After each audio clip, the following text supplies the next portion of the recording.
welcome to 4 Minutes Closer to God. My name is Doug. Today I wanted to discuss the second coming of Christ. Second coming does require many 4-minute segments to go over.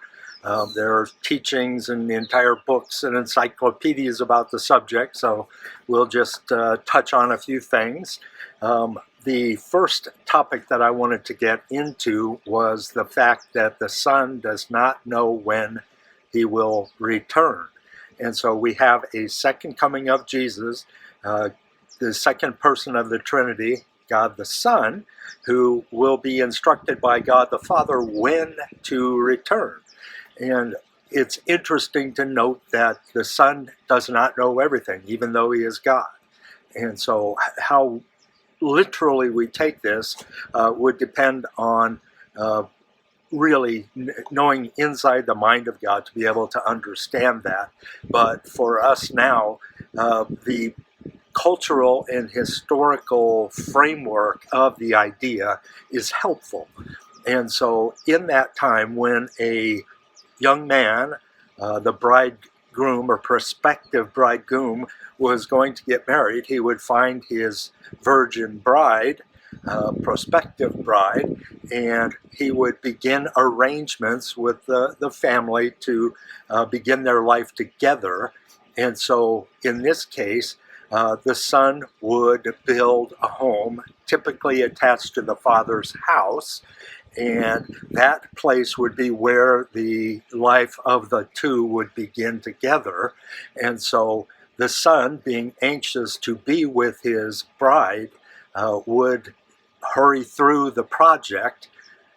We can see this anticipation in modern day signals and symptoms of marriage and even the problem of sex before marriage. But Jesus was being held by the Father to complete the project.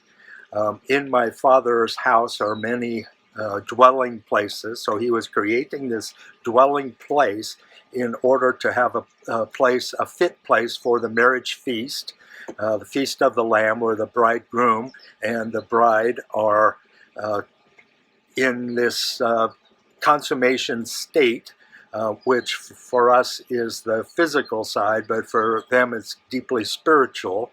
And so we look forward to that time, and the son, in building this home from the historical framework, would need the father to say, yes, it is completed, now you can go.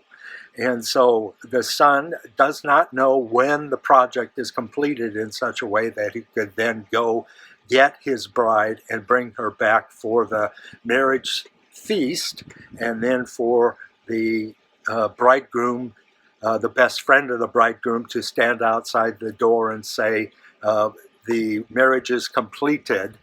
And so we have in John that example, and we have Jesus as the son not knowing when his project of building the place for his bride is completed. And so God the Son, absent of this knowledge, is waiting for the Father to say, it is now the time, the day and the hour upon which you are able to go and gather back your bride.